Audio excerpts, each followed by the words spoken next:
Hi everyone, my name is Josephus M. Garcia, and today I am going to explain about micro teaching, including tips in giving demonstration lesson. But first, let us know first our terms. Okay, when you say micro, it is meaning short for microcomputer, meaning it is a teaching using a technology, using a computer.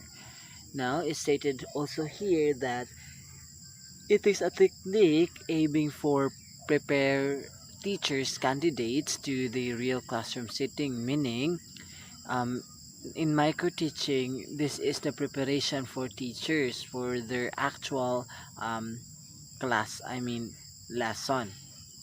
So it's stated also here that it is a state teaching technique especially used in teachers pre-service education to train them systematically by allowing them to experiment main teacher behaviors. So it is because this mura siya og training ground sa mga future mentors or sa mga teachers para po ma-prepare nila in their future. So para ma-prepare na to as a future mentor, this is our training, no, like OGT or on-job training. So stated also here that micro-teaching is one of the innovations in the field of technology of teaching, meaning this is one of the creations of technology sa pag-teach. And diba, we all know that education is evolving. So from time to time, from generation to generation, um, magka-evolve ang education, magka-evolve ang grabe na ka taas, like um 21st century, di ba? In the 21st century is the facilitator is the teacher naman, no? The job of a teacher is to facilitate learnings of a child, meaning to gather the learnings of a child, but also you na the facilitator also can give knowledge to a child, but most of their learning the knowledge is must from the learners. Now, um, stated also here, it is one of the training techniques and it is not one of the method. Remember, this is just a micro teaching is this is just a technique or strategies, and not the method. This is just their strategies or techniques for their preparation for the future. Okay, now let us talk first the objectives, and the main objectives of this micro teaching is modify teachers behavior according to the specified objectives. So it is because of sa tong trainee, sa tong on-job trainee, like mag-practice na, di ba? Is dira na masulayan ang atong behavior kung asa ta kinahanglan mag-adjust, asa ta kinahanglan mag-improve ingon ana, o asa ta strength nato ingon ana siya. So second is we have to talk about the origin of the micro teaching, and the origin of the micro teaching is stated here that in 1961, that is the a year where the micro teaching is what do we mean by this, innovate at Stanford unit in or at USA. And also micro teaching was the demonstration lesson used at Stanford University until 1961. And also, the demonstration lesson involves a student presenting a lesson to a small group or fellow students while the rest of the class work, meaning mura siya og grouping siya, group study siya, pero murag naay isa ga-demonstrate or para matakol ang topic, no? And those some, di ba, naay uban nga nag demonstrate, then some are observing and some are magtanaw lang nila, no? So micro teaching, it was called for the first time, ato the first time is Allen and Ryan, before nag-come up sila name nga micro teaching. Now we've talked about characteristics. Since we've talked about the behaviors, of course we have to talk about the characteristic of micro teaching. And what are those characteristics? No, let us define, let us know what are those characteristics. Now the first characteristic is it is a new experience or innovation in the field of teacher education, more specifically in the student teacher. So meaning, as what I've said a while ago, innovation sa creation sa mga sa technology nga in the field of teaching, no?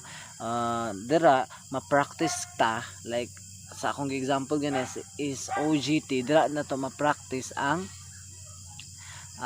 atong kaugalingon, ang ang behavior kung taas patag, like sa if we are the teacher of the primary grades is we must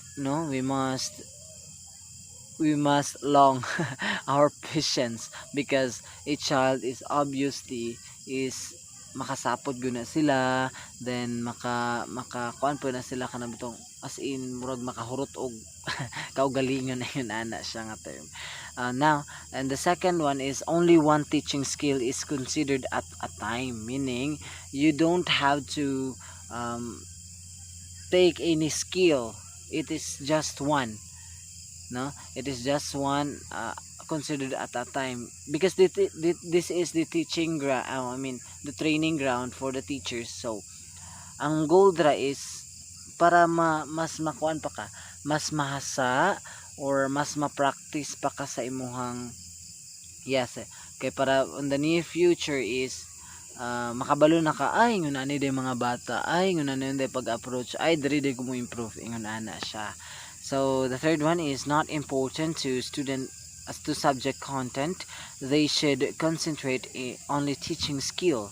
So since we've talked about teaching skill, so dili na daw siya importante, no, ang atong mga subjects, no, because that is just your training. So sometimes, no, as ako naka-remember lang ko, so nay student teacher po sa una nagpatudlo siya, no, sometimes gi-obserbaran siya, pero before siya ipatudlo is ipa-observe sa siya sa teacher na mo, then after that tomorrow is gipa-kuha na siya, gipa-teach siya, din moto siya mong dili kay importante kung mo ni murag dili kay focus ang subject content ba, dili kay focus dili mo problema ng topic or dili mo problema ng subject, kundi kuan ka sa mga skill sa teacher, sa mga dapat i-embody niya nga mga skill.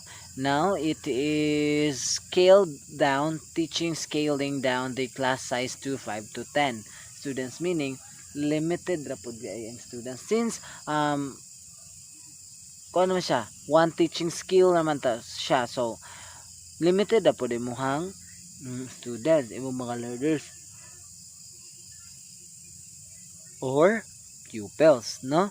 Now scaling down the duration of 5 to 10 minutes. So in traditional, di ba, maka-remember ta sa to, ang traditional is 40 to 45 minutes, 40 to 50 minutes man na siya traditional, magtaas kayo jud ang traditional, compared to micro teaching is 5 to 10 minutes, kailangan mahumana ka, no?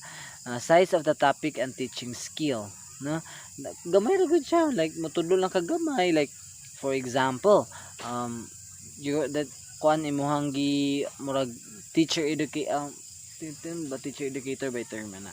So ang teacher educator nimo is gipatudlo kag how to pronounce, so tagaan na kanyag minuto niya, murabag nara siya gilakaw ingon ana, like ingon ana lang siya how to pronounce ana, ikaw na depende no sa mga gipanghatag niya. So again, dili ka magproblema sa subject content, is kato ng teacher nga imong giduulan nga niya ka, mura siya OGT lagi. As you remember day, the immersion po no, just like immersion nga ingon ana pud siya.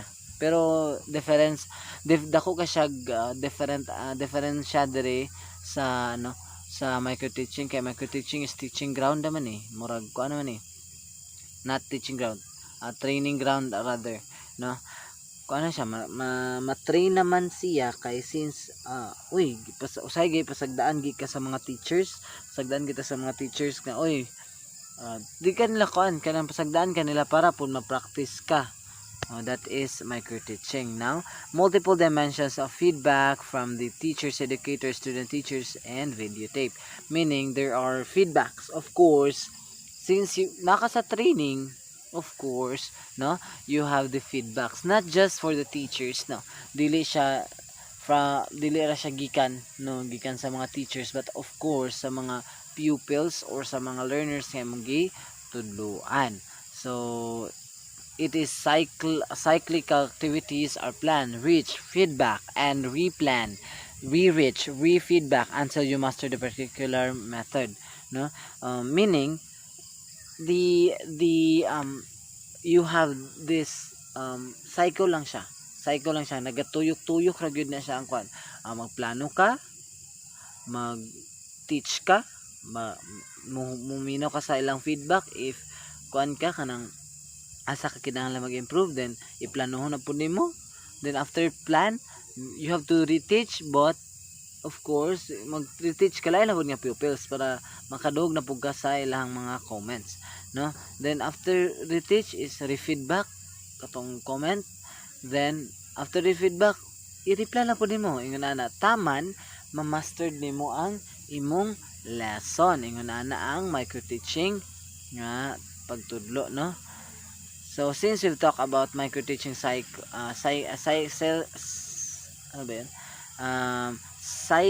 activities, so here is katong gingon ganina, no. First is plan.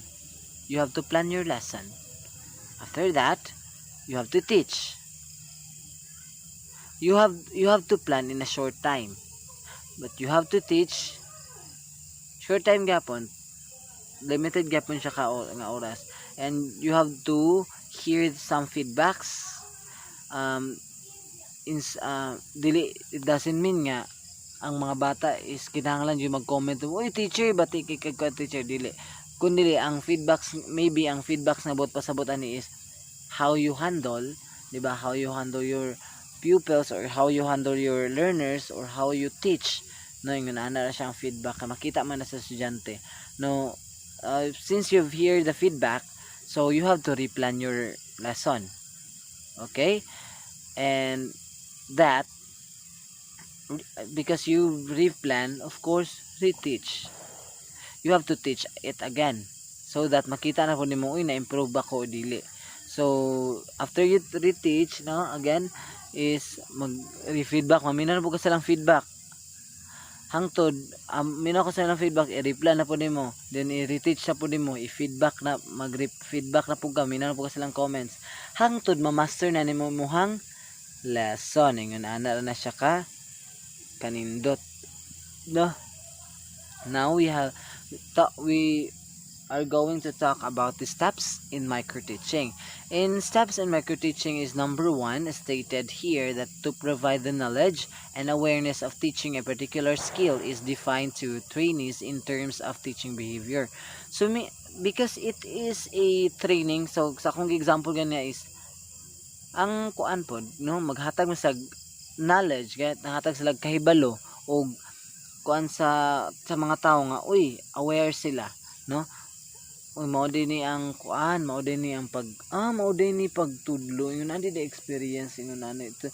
Lahi man natong, di ba, kita or most of us are experiencing this, no, bisang pagdiritat pataga OJT is mag-tutor ta, or some teachers are letting us to teach, di ba, or sa mag-observe na sa ubang teachers, no, na usahay pagani, usahay manaway ta sa atong mga teachers kay murabag usahay dili ta ka gets or dili pa kay sa kabalo, pero ingon ana pud biyata, di ba?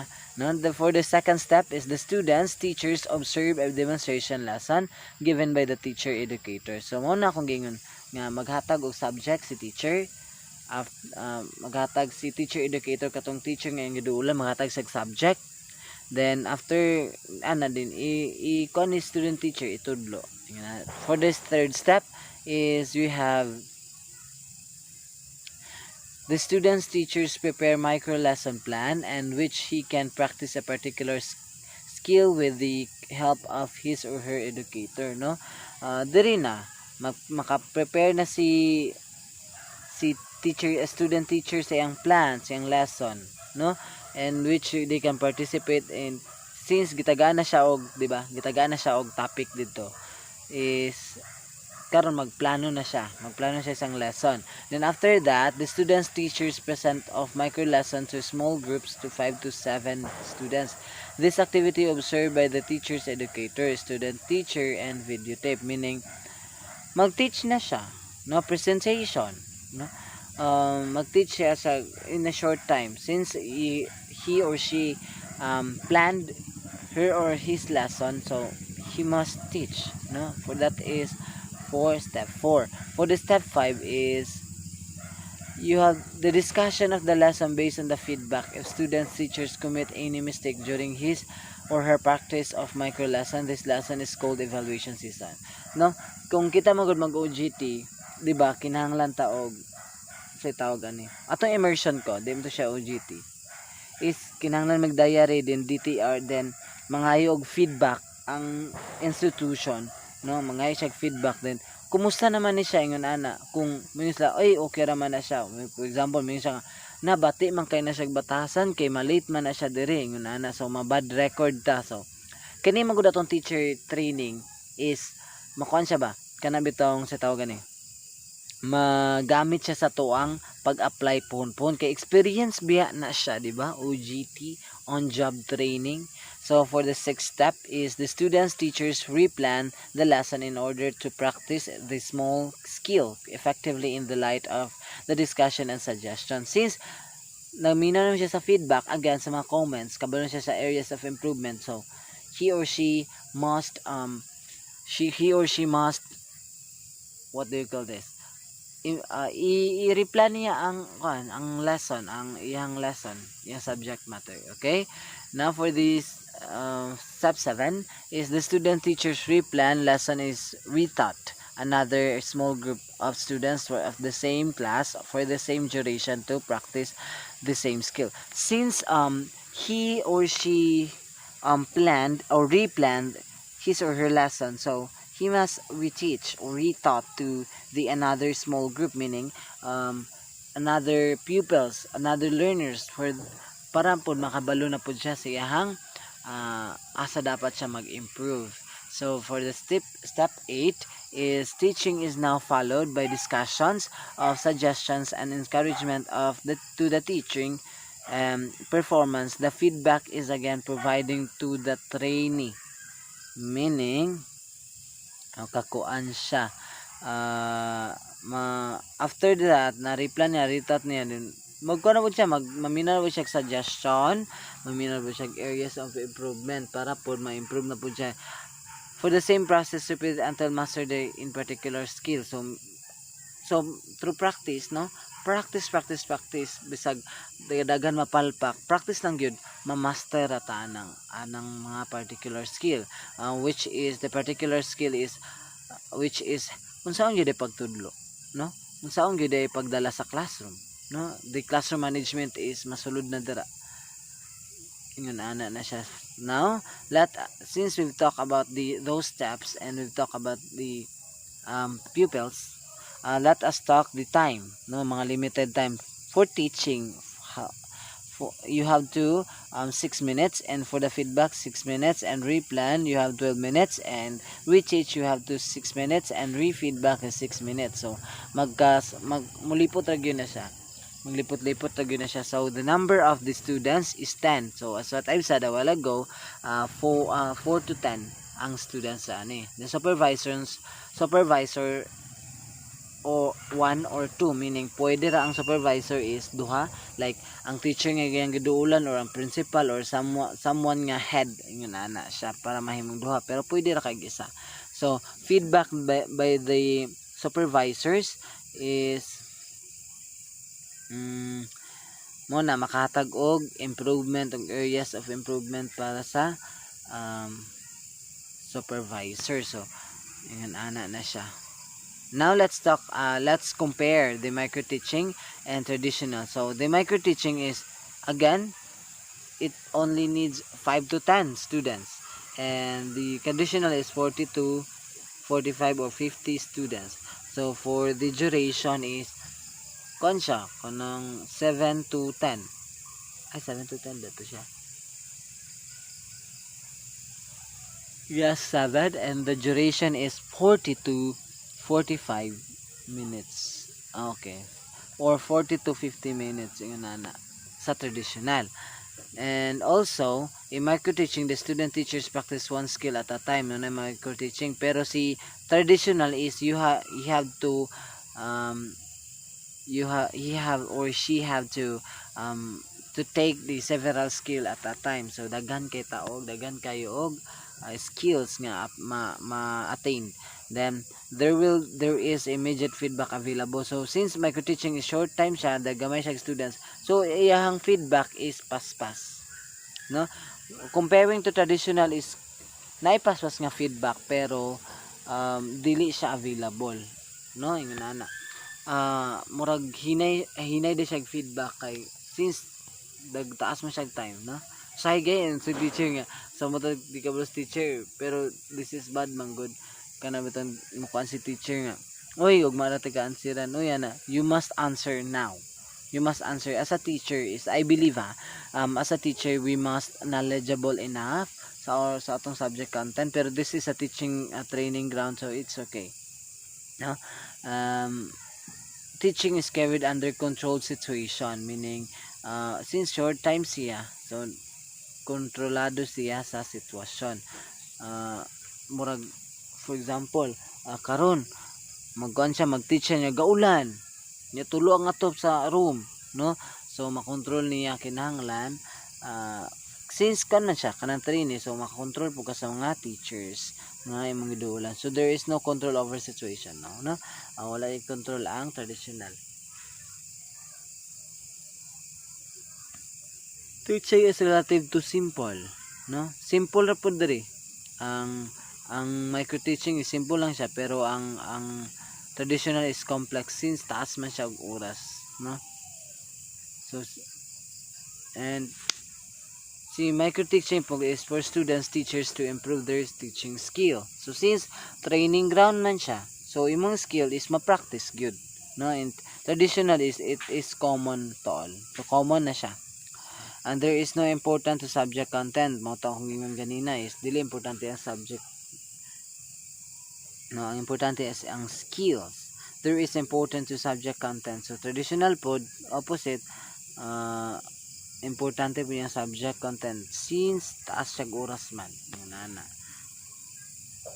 Now it is a cyclic process until master in particular skill. There is no such, yes, nagtalk na tani ganina. Then patterns of classroom interaction can be studied objectively, meaning limited ka, you see, micro teaching sa mga interaction sa mga sa mga bata, while si traditional is opposite. Patterns of the classroom interaction cannot be studied objectively, no? When you say objective is tinuod, subjective is mura siyag assumption. Now let's talk about the advantages of micro teaching. What are those advantages? Tinuod ba gyud na advantage siya or dili, no? Let us know that. So the advantages of micro teaching is, micro teaching reduces a complexity of classroom setting at teaching. So since gamay ra siyag bata, gamay ra po dihang bago. And the second one is it is a foundation of teaching, especially student teachers, no? Foundation meaning haligi siya ang experience, siya ang murabag siya ang mag-teach para may strong jud siya, para ma-prepare jud siya in the near future. So now it is a real classroom teaching. So since training ground again, nakuan siya nga uy nga nani de maka-imagine ito no kita ra ba mga kuan no future mentor is gusto ko yung nani nga classroom gusto ko hinluan ako diri gusto ko nana pa bata ka ambisyosa no and now it is the best way to improve teaching skill among student teachers meaning best way gyud siya kay ma-train man ka ma-engage man gyud ka no as it is a good practice teaching of modification of teachers behavior so meaning sa akong gisulti gina mas matest gyud ang imong behavior ana and micro teaching experience developing the specific teaching skills such as skill of using blackboard skill of stimulus variation since kuan di ba sa kita mong good mag-train is blackboard man tong gamit naman computer blackboard ang ato ang mo na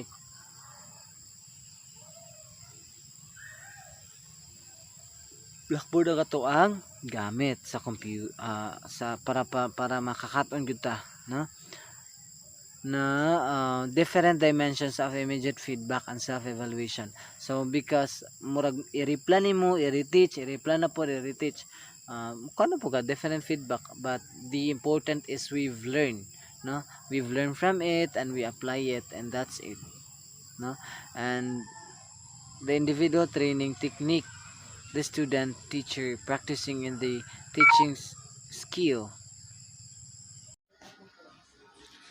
Now, the next advantage of micro-teaching is different dimensions of immediate feedback and self-evaluated allowed through videotape. And so meaning, there is no barrier sa pag-give of feedback, whether online or in actual, no? So, the next one is it is individual training technique. The student teachers practicing the teaching skill according to mental ability. So free ka mag-train. If you are a future teacher, you are on the training. Kailangan dyan ni siya requirements ni siya kay para pod ma-ready ug dili maignorante sa sa pag-teach. And the next one is it makes better and effective teaching through more practice. So sa mga advantage is mahimo kang better, mahimo kang best, mahimo kang effective teacher rather, through practice katong giyon ako ganina is through practice and practice you can master your teaching. I mean yun good sila is ang lisod daw sa pag-teach is ang pag-eskwela, no? Ang lisod daw is kana daw tong during atong pag-eskwela pero pag sa pag-teach nimo sa actual na is dili na kayo because mantog ipaglisod-lisod siguro ta sa atong pag-eskwela kay para pod nga di ta makuan ba para pod atong mga estudyante is nagtudlo bitaw nato is dili mantener lang ingon ana. So the next one is it more benefit for pre-service teachers trainer to develop his or her teaching skills. So of course because you are a trainee, of course maka-benefit ka, maka-benefit jud ang student teacher kay ma-practice man sila and just like anong immersion, di ba? Ato immersion man gud is sa akong nahinumduman ha is nindot siya kay if nasa lima nga yan uy diri lang po trabaho just like dili sa ko na ako ngingnan ko na pag engineer dong kay diri ako'y pa eskwela nimo ingon ang tagiya sa Mediatrix so ako'y pa eskwela nimo then I really think okay ta pero burabag maulaw ko ba pura bitag maikog ko kay lahi mong good na feeling sa lain may mo gasto og lahi ay mong parents na mong gasto kay kung lahi mong gasto as dako kay kaikog then actually it is advantage siya kay since naikog ka since ingon ana na siya So mahadlo ka mabagsak. What if mabagsak, di ba? Yung na. Next one is it saves time and energy of the student, teachers, as well as pupils. So because short time na siya, gamay na siya estudyante, so it save energy, it save time, and one skill at a time pa raman. So yun na. So makasave jud siya, of course. And it helps to get deeper knowledge regarding the art of teaching. So because of your trainees, because of your experiences, so makahatag siya nimo deep knowledge about teaching, about how to teach, how to handle the classroom, and of course sa teaching jud, and maybe the gini micro teaching is masulod jud rin ang classroom management on how you handle the classroom, how you handle the class, no? Yun ana. So now, how does micro teaching help in enhancing teacher competence? So as I've mentioned, no, a while ago, is yes, ang micro teaching is really benefit though as student teachers. I mean us, no, because it allow us to experience, it allows us to learn, di ba? Though it's short time lang siya, pero maka throughout our experiences is maka-learn ka. And di ba ingon sila na our experience is the best teacher, meaning if you engage that activity, if you experience that activity, then you will learn a lot, right?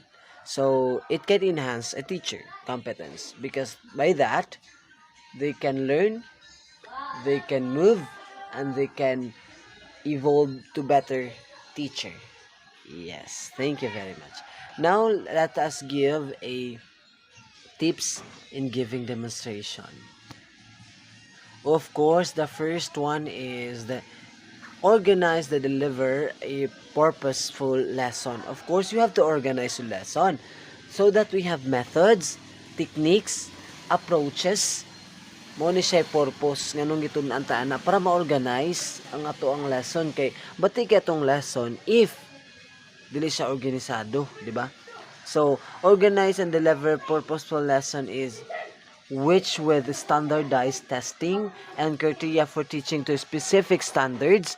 Teachers face high demands for accountability, meaning yes, para high demand siya kay kinahanglan man gyud mo organize mong lisod po sa lesson is maguna ka sa bottom, di ba? Maguna ka sa evaluation, adisir ang adisir ang mga katong activities, adisir ang katong mga greetings, di ba? Of course, maguna ka sa pinakauna gyud siya para na siya flow sa imong klase. And there seems to be enough time in the school day to cover everything. Effective teachers must be well prepared. Because it organized, well prepared yun ka, no? Well organized, as mentioned, and purposeful in their instruction, meaning you conveys a strong sense of purpose and knows the lesson well, no? Kailangan you've mastered, no? Kailangan we master our lesson. But this is the tip, ha. Do not memorize your lesson plan. Just familiarize and master it. But do not memorize. Because when you memorize the lesson plan, it's more kaga-oral. Diba? So, but if you familiarize and understand the flow of your lesson plan, then you're good to go. Bisan pag bisan pag bali-balihon ka, but you are familiar with your lesson plan, then bisan pag bali-balihon kasi mo estudyante, makaya nimo. Yun na siya ang tips. So now tips for making it happen and how it happened, diba? Unsa kay pubuhaton? First one is practice. Why I say this practice? Because through practice, diba? Ma-practice ato yung tunan ba? Like, di po kay siya hard nga tuon kay ma-stress na po kay ta. No? Practice. practice juga, practice, always practice. Then you mastered, di ba? So just like market teaching, no? I-plan, i-teach, if nga itag feedback, then after feedback, i-reply na pud nato, yun na na siya. Pero in tips and giving demonstration is practice lagi siya. I-master nimong lesson, then pwede ka mga feedback sa uban niyo. Unsa pay kulang nako? Unsa pay kinahanglan i-improve nako? Then they can tell you, pwede ni siya, ana. So, para ma-master yun mo, ma-master ka sa imong lesson, no? Ang para sa ko in lesson, when you have a lesson, no? When you have discussion, it is not about how perfect you are or how perfect you've deliver the topic, but how you handle the class, how you give knowledge to them, how you cater those ideas, yun ana ra na siya, no? Practice again, practice. Yes, you can never practice too much before you actual teaching them through, no? Dili gid ta maka practice yung kuan kinahanglan layo pa ang time ga practice na ga familiarize na ka, no? Practice na to kay mahinumduman ta usa man na siya murag double purpose. May memorize na to, ma-familiarize na to atong lesson. Kay ngun ana na siya. Kay maka-practice man ta, di ba? The second is provide a copy. Provide a copy of your formal lesson plan to all evaluators. No? Of course, kung mag-demonstrate ka, mag-provide yung copy nila para makita nila, nindot lagi ni siya kay, di ba?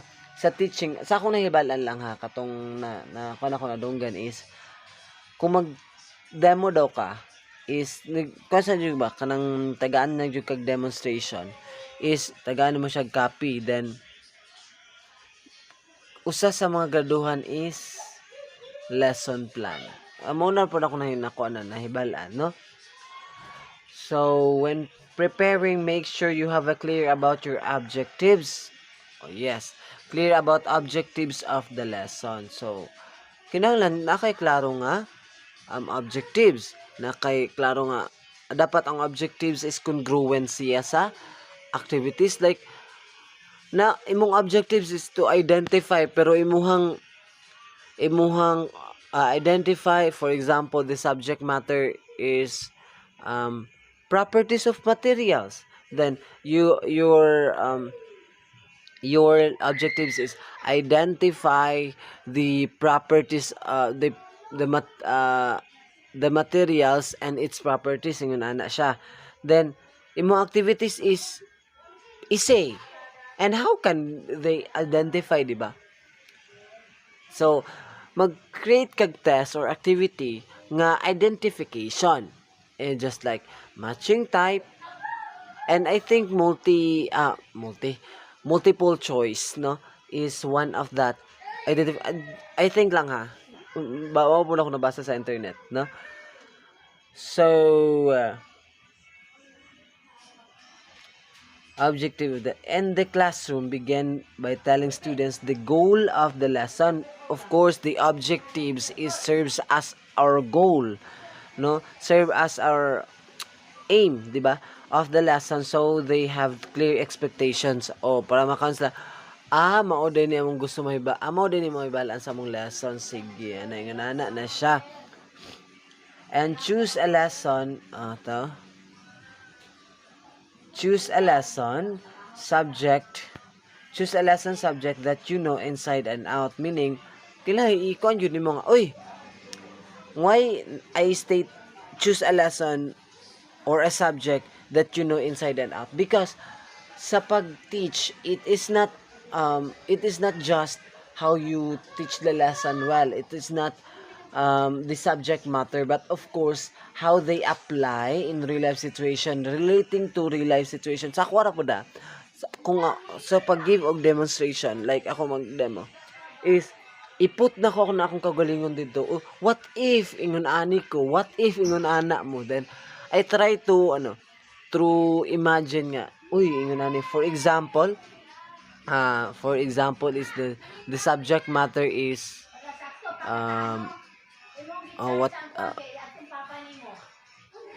Okay. Loading. The subject matter, let us say the subject matter is um, democracy. Ano na lang, democracy, no? Na, mga democratic nga mga term, no? Is, so, what if, yun anime, what if, mga different kan ba, hando sa government, yun ana.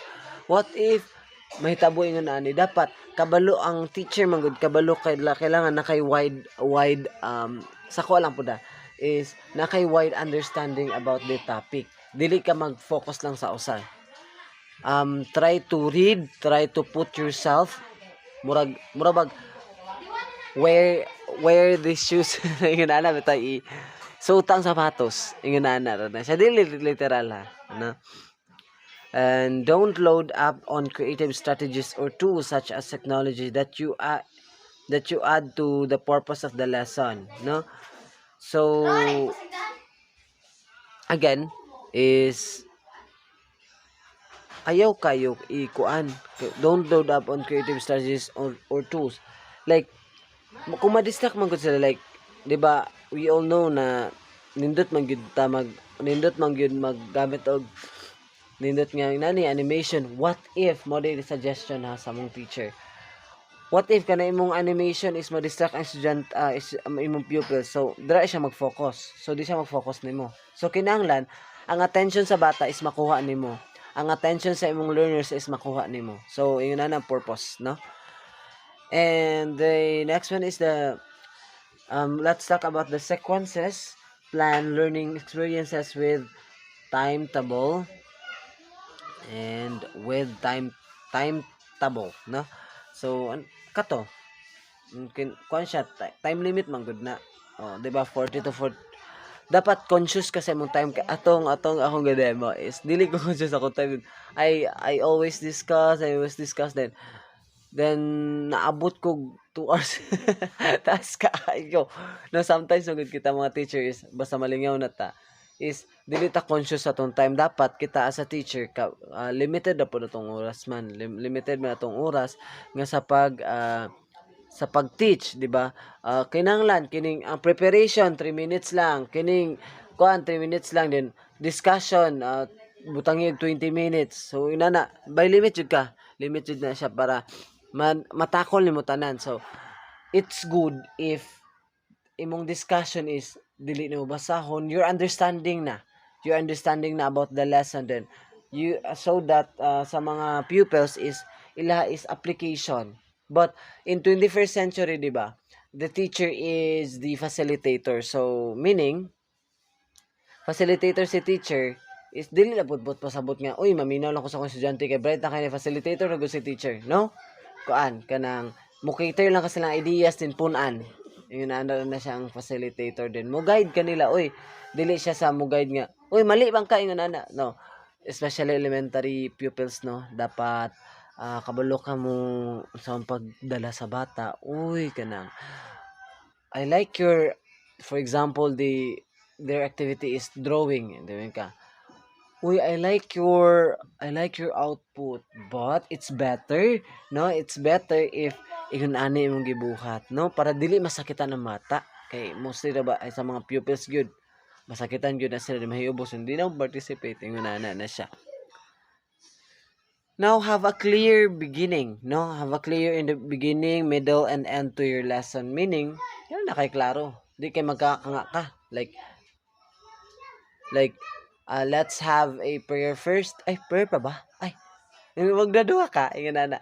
Like, dapat manggo sa preparation is at give me demonstration. Maguna manggid ka sa prayer. Ay, greetings, of course. Greetings sa mga bata. Then, pangumusta. Then, usa is prayer. After prayer, and you have to check your attendance. And if you need to have a energizer, you can make an energizer for them to be energized, no? Para po alive sila sa klase. Then after that is the rules. Of course, as a teacher dapat kabalo ka muhatag og rules sa mga bata kay na wala ay nabati kay ng classroom nga way rules kay kanang mga rules is usama na sa mura bag classroom management, ma-manage mo ang class kung na po kay rules na kayo na mo yung mga basihan, no? So yun ana na siya.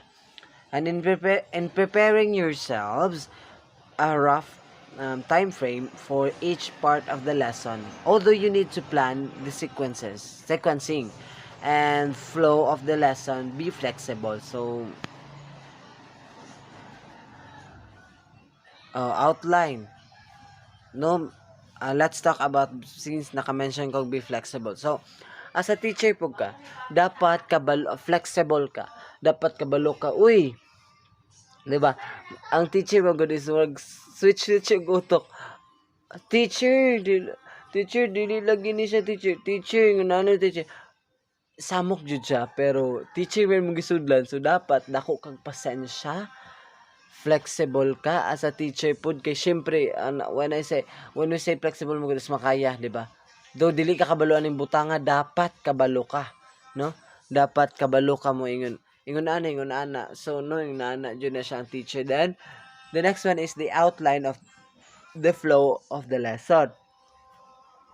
The outline, of course, you have to ako man gud mag-demo pod is na ko'y outline ba para kabalo ko sa flow, then kabalo ko asa ay diri ko dapat mag-activity, ay diri ko dapat mag-values integration, ay diri dapat ang akong discussion. Yun na dapat natay flow sa tuang demonstration. That is the add of tips on giving demonstration. And the next one is use interactive teaching strategies such as cooperative learning to engage all learners simultaneously. Of course, since ang 21st century, no, 21st century nga teacher or mga pupils is facilitator naman gyud si teacher. So kinahanglan para ma-engage sila, makuha nila, dira nimo matest ang unsa ka mo handle si teacher sa activity, no yung ana di maghatag man pud sila kon, uy di ko kay sa pag-giving pod activity ha is you need to have the clear instruction. Dapat na kay klaro instruction, kay kung wala kay klaro instruction dili ka sabot ang estudyante, di ba? Kung i-complex nimo ang mga instruction is maglisod ang bata. So it's good na simple siya but concise para pod yung nani dili buhat ni teacher. Then makabalo raman pug ka nga clear mo yung instruction if murag nakuha nila imuhang murabag nakuha nila na mo na akong gikuan nga mo ni buot pasabot sa buot pasabot sa cooperative learning. I-cooperate sila, i-allow nila nga mo engage, allow nila nga mo participate sa activity. No, provide students with many interact. Again, ikaw nila as long as mag-participate sila if mapuni siya challenge sa teacher. Di ba na mga pupils or learners nga di jud ganahan mag-participate. It is because maybe maulaw sa sang ideas or maybe murag na ilang sila or maybe wala sila naka-feel og belongingness, no? Dapat kung kinsa man gitong gahilom, no? Kinsa man gitong gahilom dapat kablo sila mo handle, no? Uy, instead of 'di ba sahay kay na may balik-balik just like ako balik-balik og answer. Then katong gahilom is kabalo ka mo, uy Mr. for example Mr. Garcia man ko. In elementary you do not I don't call them their Mr. or Miss, no? The first name na di ay. So for example Josephus. So Josephus is okay. Aside from Josephus, who else? Yun na siya para manawag kag laing ideas nila. Then after that, you have to model concepts and instructions, no? Of course, ang teacher magud is i-model nimo, di ba? para pud kabalos la ay nga naunday na siya, si teacher is model man pud na siya. Aside flexible guys si teacher, mao na siya mo gitawag siya flexible. Now is deliver positive feedbacks. Why I include this? Delivered positive feedbacks because when you deliver man god, dapat dili sila ma-offend. Dapat dili sila makaingon nga, uy, si teacher kay ana-ana din magmasakitan ang bata din mawala na niyang gana sa classroom. Na it's bad baya kung mawala gyud na ilang gana sa classroom. Dapat positive. For example, na sila sa nga answer, for example, their answer is this, then may kang, oh, no, dili na dapat dili ka dapat mo answer mo kana. No, you're wrong. Dapat dili ka mo answer na. Instead, thank you very much. You have the point. Now another who can, or let us say nga wa siya ka answer. Of course, in face to face, di ba? Mao ni gibuhat sa tong teacher uban is, okay, kindly stand up. You can sit if somebody help you or makorek ang ga-help nimo. Ingon ana siya, challenge siya, di ba? Unsay mahadlok ta.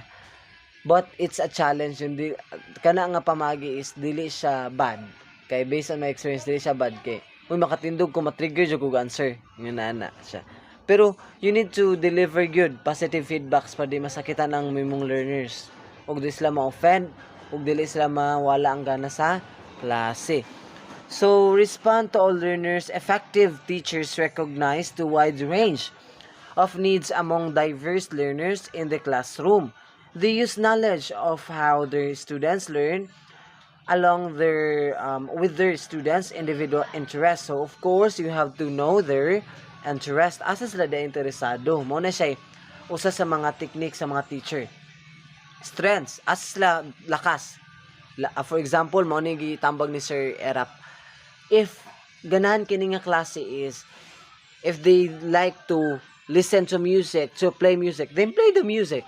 You can play around the classroom, especially elementary, then you can dance.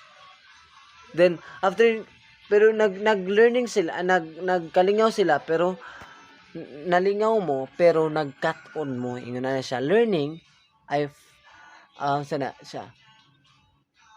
Enjoying but learning, di ba?